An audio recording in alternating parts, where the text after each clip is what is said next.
Hold up. This is the playlist live. My name's Kalisha. With Kalisha. Tap in, tap in, tap in, tap in. Welcome back to another episode of The Playlist. My name is Kalisha, and I have a special guest back in the studio with me. Okay, the last time we had a little mishap with the audio, but we're back. We back again. And I got Miss Zaida Wrote It. Hey, boo. All right, she's worked with so many dope artists, from Danileigh to Ruby Rose to Saucy Santana to so many incredible artists, and Yes, more to come. Exactly. But we're gonna get into all of that, from her journey from beginning to middle to infinity and beyond, and I'm excited to talk about it. So we got into a lot of the meat of what you've been doing in our last interview. Like I said, ish happens. Hopefully but we're retrograde back. don't do us dirty again this time. Right. But the last time we were talking, you were talking about, a possible record coming with Danny, and we're gonna speak it into existence. Yeah. And from what I'm hearing, the streets are We talking. manifested that shit, man. We manifested. Go ahead. It got manifested for real, because that's actually crazy. Because at first I was like, I have this song that I really want her to do, and then shit, probably like a month maybe later, she cut it, and now she performing it live, so I can't actually talk about it. Like, she performing it live. We got a surprise feature on it, you feel me? We got a surprise little feature, so it's gonna be about. I really love that song. Awesome. We're not, she's been performing it, so tell us, for those that haven't heard it or seen her perform it, what's the record called, and where'd you get the inspiration for it? I don't know if I could tell y'all what it's called yet, but it's definitely, it's like a real feel-good R&B ladies anthem type of vibe. Like, all the girls are gonna love it. They're gonna love singing it. They're gonna love posting their little pics and their videos to it. It's just gonna be a good vibe. Yeah. So make sure, if y'all want to hear the song,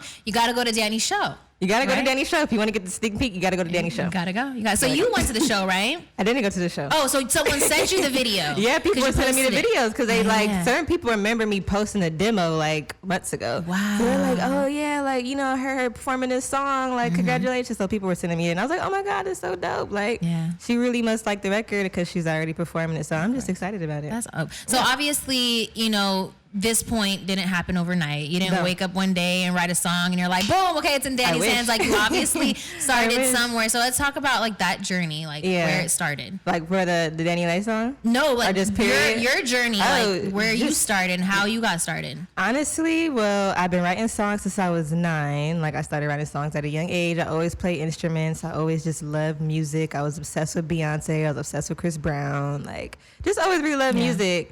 And then as I got older, I went to this music camp. It was like at a church, and it was a music camp. And I was very, very shy, and I did not want to sing in front of nobody.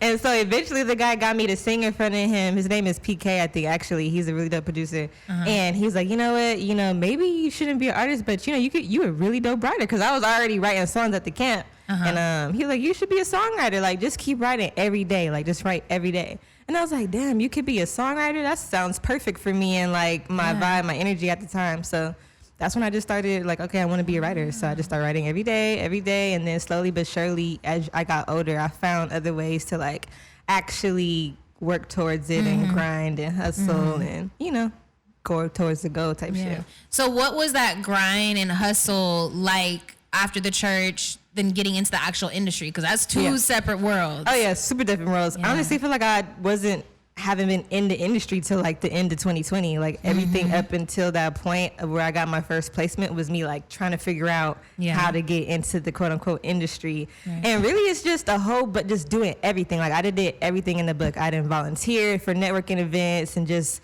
tried to talk to anybody who was a panelist or whatever, just to try to get some contact information.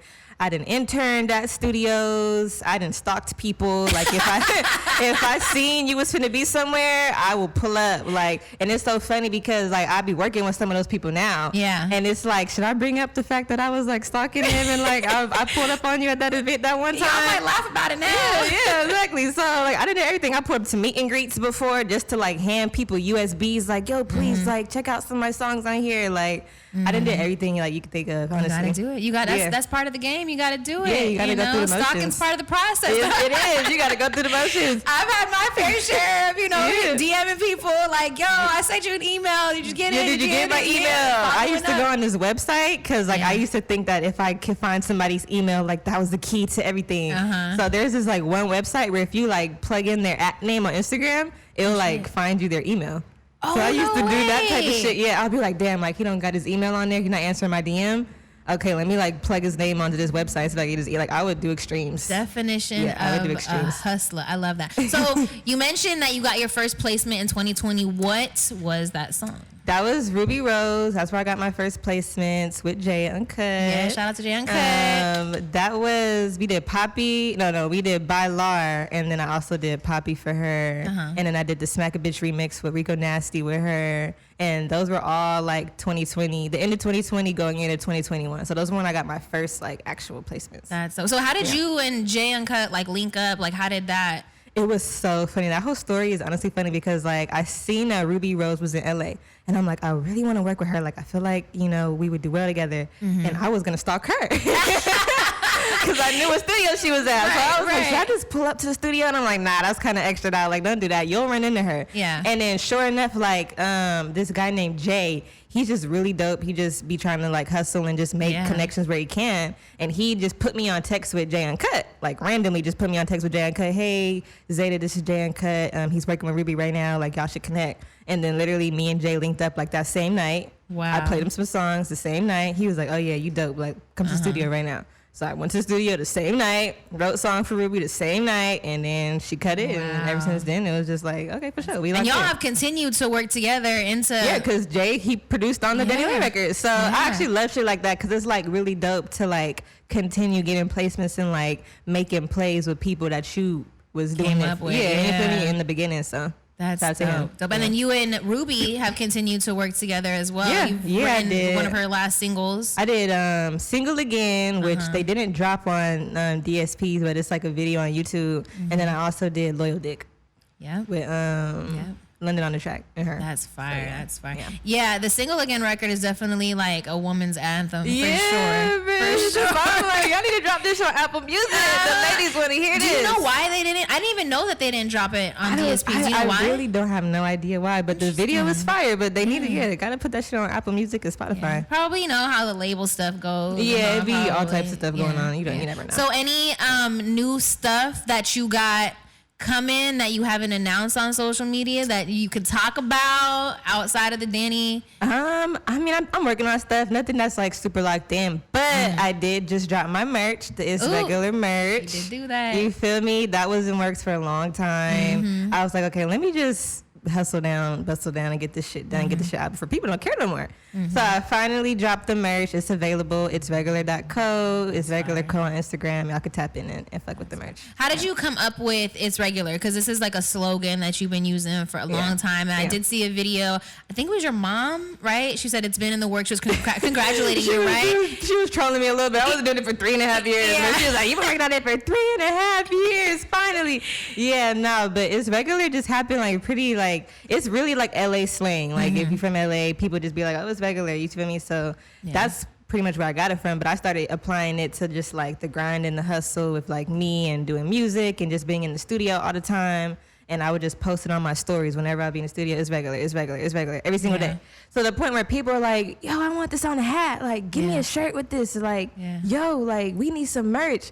And at first I was like, I don't know. Like, I don't know if I should really do all that. Like, what if it's costly to invest into? I'm like, I don't know. But then people were mentioning it so much. I'm like, okay, maybe I should actually make this a real thing and like take it all the way. So now I'm making it an actual brand, the actual movement, and I'm gonna keep doing more and more stuff with this regular. So what's like the long haul plan for It's Regular? Really, I want to continue dropping merch. I want to get more in depth with it because I'm not really in fashion. Yeah. But I would like to, get more into it, work with more designers. I want to do events. I eventually want to open up like a studio complex, like a creative space, just all different types of things going on.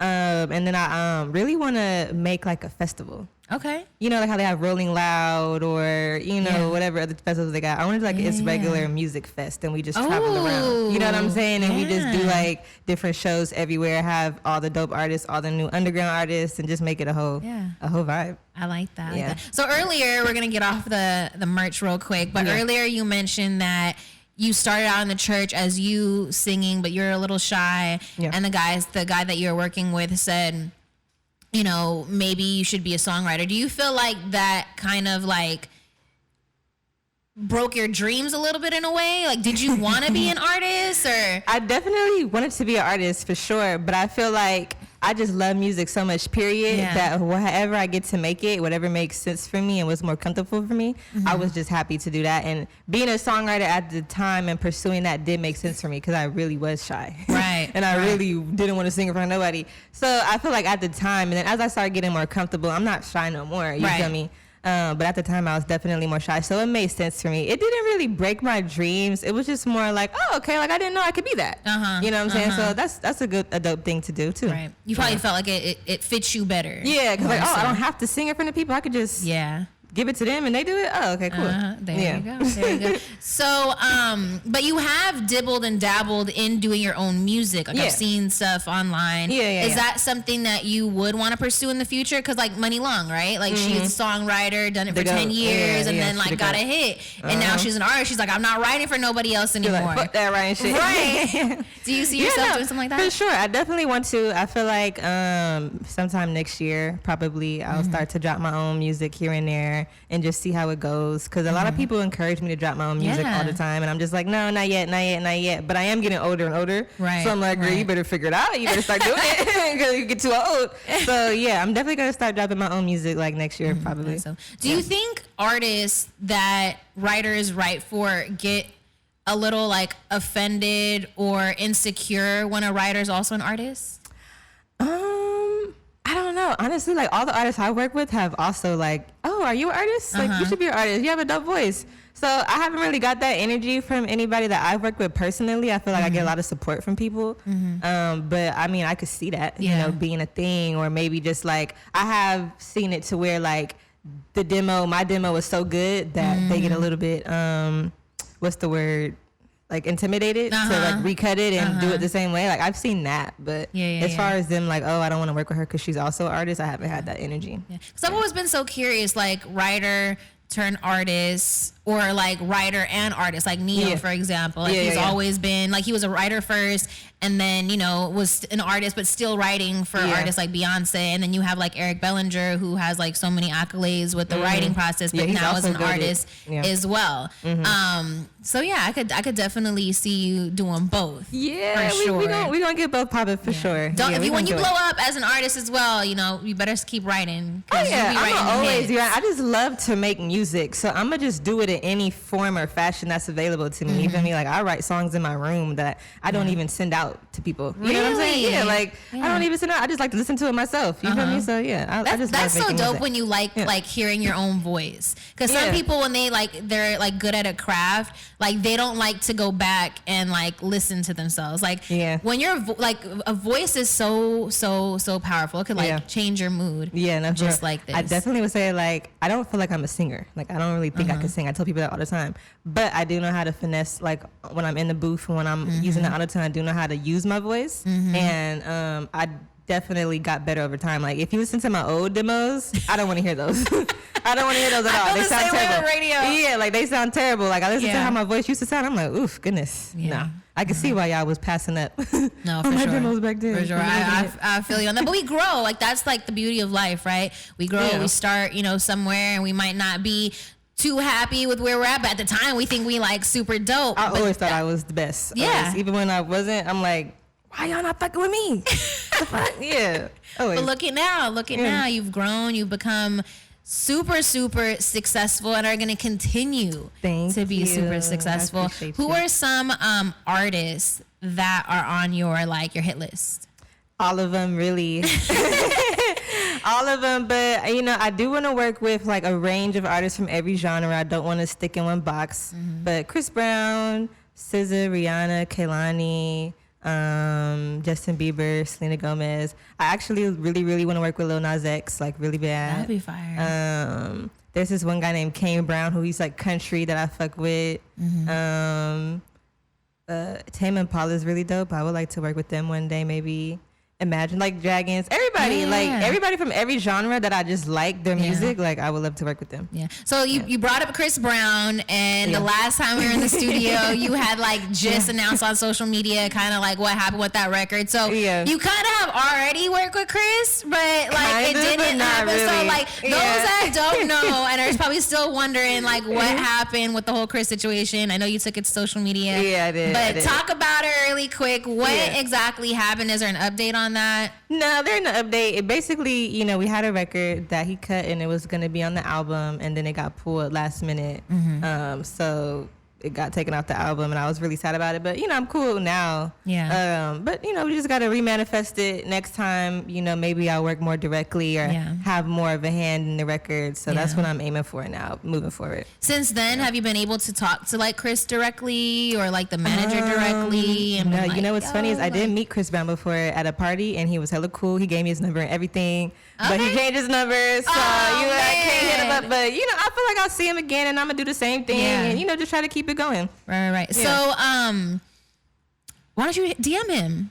Because I feel like, I'm probably sure I did DM him, and I DM'd his manager like you told me. Yeah. But they just don't see it. Oh, man. You know, and then the thing about his manager is like, he has his comments turned off. So I can't even comment and be like, check your DM. I got his manager's number. His manager don't even hit me back, okay? I had to tell my homie BT, shout out to BT, my radio brother. I had to tell him, like, can you tell Ed to stop leaving me on scene? He's like, I'm with him right now. So he was like, oh yeah, I just talked to him about you. He remembers who you are. Okay, so stop leaving me. Hello. You know how people be busy, they be in motion. It's gonna happen in divine timing. Like it ain't never. But that's the beauty of this industry. Like you meet somebody, that's why it's important to go to networking events, because you'll meet them out, you'll be like, you'll, you know, get acquainted, and then maybe they change their number, but you see them again, it's like, hey, we met, you know, so and so, like here and blah blah blah. Like that happened to me, you know, the Diddy writing camp. Like I was there networking or whatever, and I'm like, yeah, like we met, you know, way back when, and they're like, oh shit, like okay, and so you told me you were actually at that writing camp. Yeah, I was there. Talk about that experience, the love of Love Records writing camp. It was a vibe. I was just so happy to be invited. I was starting to get FOMO. I'm seeing everybody post their pictures and their stories of the little light sign. I'm like, I want to post mine. So luckily, like, shout out to everybody too that was like referring my name, because like at least 5 different people hit me up like, yo, I put your name down for the camp. And I'm like, okay, eventually I'm sure somebody will hit me up. Right. And Keith, who was the A&R for the Love shout out camp. to Keith. Yeah, he ended up hitting me up, and I just pulled up. I'm like, fuck it. It was last minute, but I'm like, fuck it. I'm just finna pull up. Do what it do. And I wrote one record there that they actually really liked. They really fuck with it. So we'll see what happens. That's dope. Yeah, it was a lot of good energy. Everybody was hella cool. The interview was great. It was no like weirdness, or you know how sometimes it could be at camps. Right. It was no competition-y vibes. Like everybody was hella cool. Everything was dope. Yeah, everyone in that camp was somebody. If you there, you know you special. Yeah, exactly. Like I'm just happy to be there. Yeah. To be honest with you. Yeah. So did you get to meet Diddy? No, unfortunately, he wasn't there the night I went there. Oh, but man. Yeah. Okay. I was just happy to be in the space, and I got a massage. He had. I got one too. Did you get the massage? I got the girl's card, so if you need her card, she lit. I'm gonna call her over to the house. They had massages. They had hookah. They had a whole bar. They had IV drips. Did they have the IV drip when you were there? I didn't even see the IV They had drips. I never got one of those. I wanted to get one. Yes, super. Yeah, the camp was it. Like what? Massages? Yeah. They had food outside. They had a Taco Man one night. They had food trucks outside. I never seen camp. it. You just don't not even want to work. You just want to vibe. Like yeah, but it was low-key like a networking event too, like a party. I know JD. There was a video that Diddy posted, and JD said when he pulled up, Jermaine Dupri, he thought it was a club. Yeah, that's what it looked like. Honestly, I was like, oh, this is the camp. I was like, okay. Yeah. Yeah, no, and then like security, like I really felt like I was entering a club. Like my name had to be on the list and everything. I'm like, oh, okay, this is it. I ended up becoming like friends with security because we were just sitting outside ordering food, like chopping it up. Like one of the securities are now my friend. I was like, you seem like you're really close to like Diddy and you know DeForest and all them. I was like, you've probably been working with them for some years. He's like, nah, it's been like 8 months. I was like, oh shit. Yeah, like becoming friends with security is the best thing to do. That's the hidden gem right there. I was. Oh, if you ever want to get into any club, anything, be friends with the security guard. Be nice with security. they will get you in anywhere. Yeah, that's facts.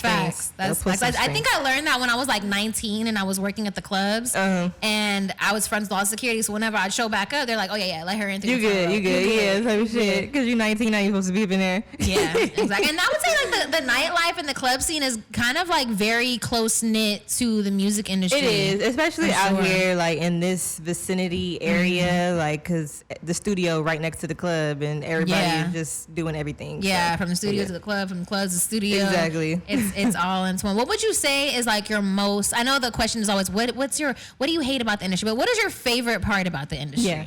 My favorite part about the industry, I would say I've met a lot of really dope people. Like a lot of people always talk about, oh my God, everybody's a snake. Yeah. And everybody in LA is so fake. And I'm like, honestly, like I've met a couple of weirdos, but I've met a lot of people that I genuinely fuck with, and I fuck with them even outside of music on a personal tip. For you example, like I just meet people that I feel like are really cool, and we're all hustling. We're all like on the same type of time, aligned in some sort of way, and I fuck with that. Yeah. Because if I wasn't in the music industry, I wouldn't know half of these people. What would you say you would be doing if it wasn't for the music industry, or you being in music as a songwriter? I always tell people, like, if I didn't do music, I'd be a bum. Like, I don't know. I probably would just do nothing.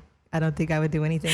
Not a bum. Yeah, you way too much of a hustler to be no damn bum. Because the thing is, I wouldn't be happy doing anything else. I would really be miserable doing anything else. So I really think this is just it for me. Yeah. So you never once in your mind said like, all right, like I need a backup plan just in case.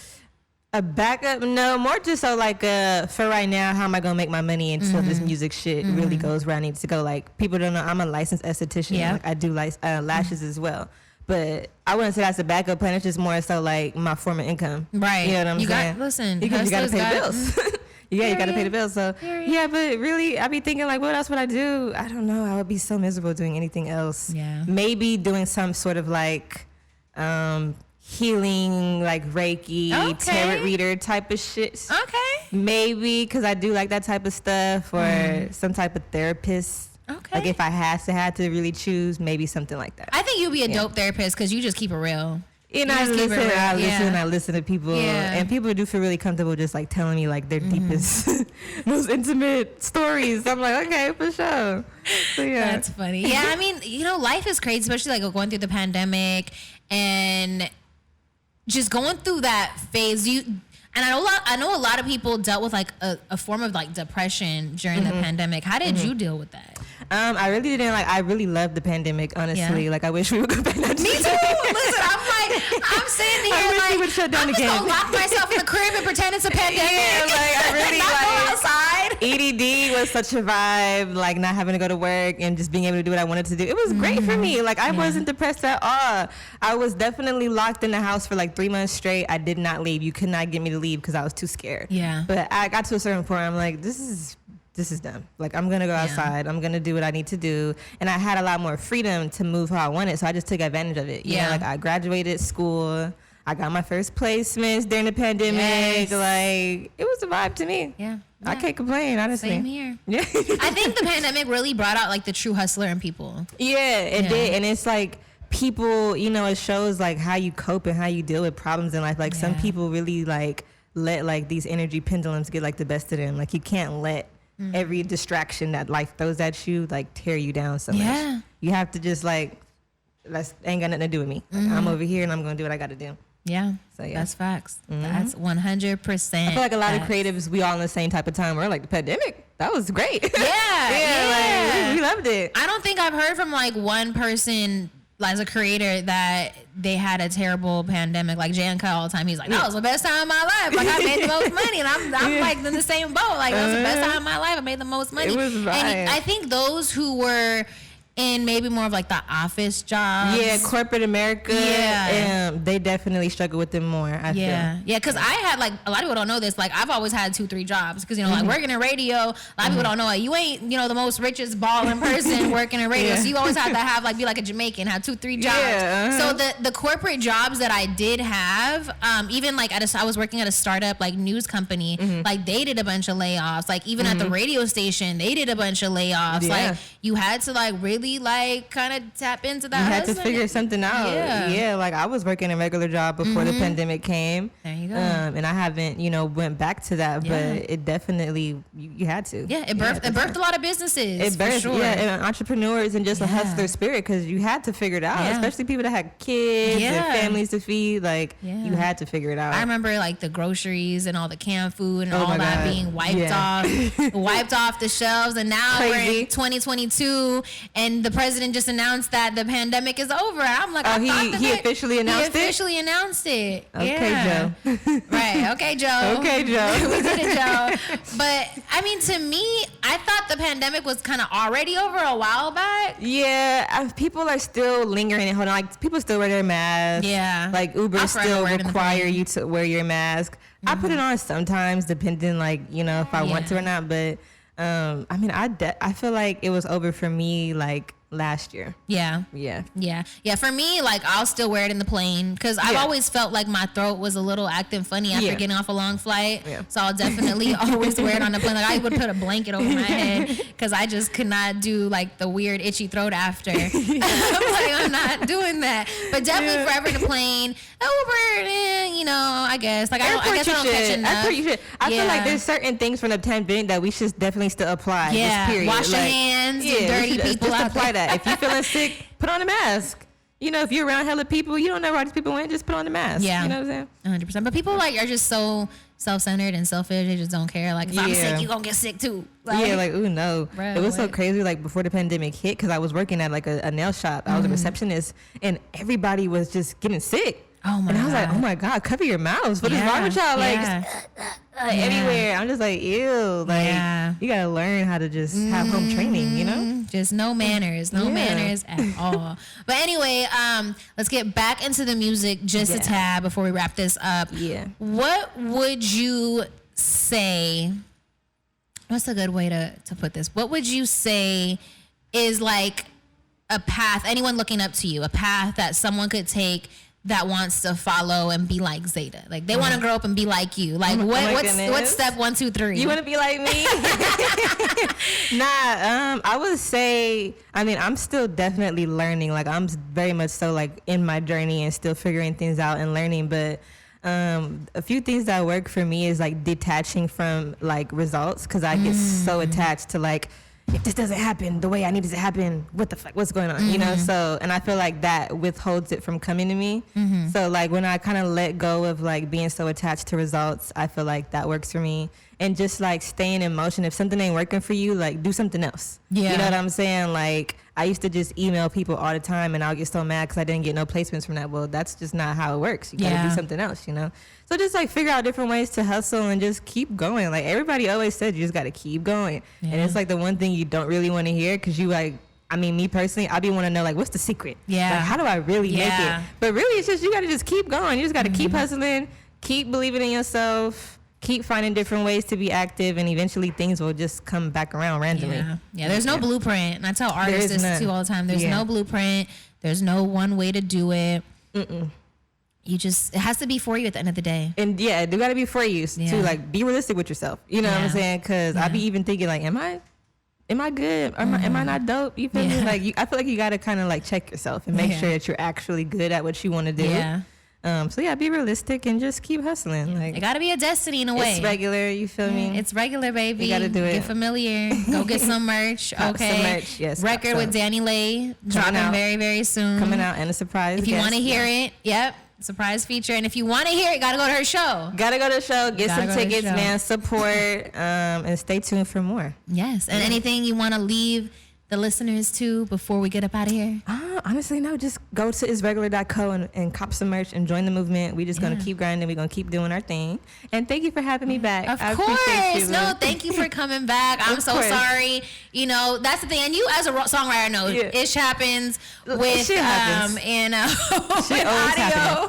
But we're back, and that's the beauty of life. We can always come back and run it back. Woosai, yep. Yeah. Exactly. Zaida Wrote It. My name is Kalisha. This is The Playlist. Thank you guys so much for tuning in and watching, and stay tuned for another episode coming soon.